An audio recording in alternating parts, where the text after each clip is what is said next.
During East vs West 15, Denis Cyplenkov was asked if a Dave Chaffee match is interesting to him or not. Denis replied that the match is definitely exciting and interesting, but for his first comeback match, Dave Chaffee can be way too powerful. And I think we have to agree with Denis on this thing because, yeah, initially I was saying that Dave versus Denis can be a great rematch, but if we try to do some simple math, I think Dave is the favorite because back in the day, in their prime, almost a decade ago, Dave Chaffee was always giving Denis the toughest fights of his life. He never really beat him except for one round in a tournament which he won on fouls. But eventually, even in that match, even in that tournament, Denis came back from the loser side and beat Dave Chaffee in the final to win that tournament. But still, they were kind of pretty close in terms of power. And now, almost a decade later, if you were to ask anyone who has kind of depleted more from his peak shape, who is far away from his peak shape, everyone is going to say that it's Denis Cyplenkov without any doubt. Dave is also not as strong as he used to be, but at least physically, he's the same size. He hasn't lost a ton of muscle mass. He still weighs around 125 kilos, which was also his weight during his peak shape. But Denis has not only gotten smaller, but just like Dave Chaffee, he is also suffering from a lot of physical issues. Maybe even more than Dave Chaffee. So based on that math alone, I think Dave Chaffee may not have only closed the gap with Denis, but in fact he might have created his own strength gap and the match may not be close unless Denis somehow makes it about endurance with his King's move, just like he used to do back in the days. Denis was asked why he wouldn't want to cut to 115 kilos or if he's going to be excited about that in the future or not.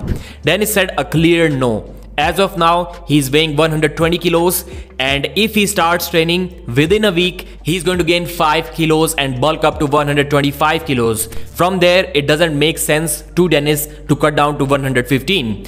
I think it is going to be beneficial for Denis if he cuts down to 115 because it's going to be easier on his body. He don't have to carry that much muscle mass and the competition is going to be slightly easier there.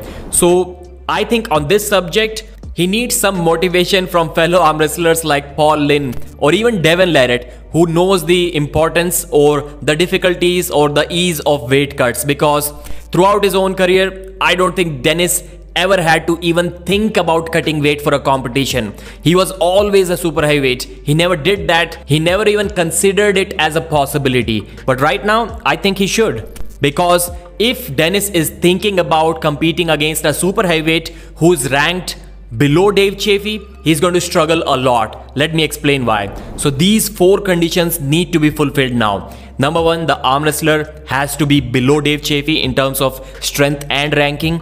Number 2, I'm assuming he has to be a super heavyweight because otherwise people will start complaining if the opponent is lighter. If he's, let's say, Todd Hutchings or someone else who competes in 105 kilos, he needs to be strong enough to give Denis a good super match. 4th condition is he still needs to be a relatively known name. If not super famous, then at least known among the hardcore arm wrestling fans or even fans below that level, because they need to sell pay-per-views as well. Most likely Denis is going to be the main event of the night, so it cannot be against a lesser known guy.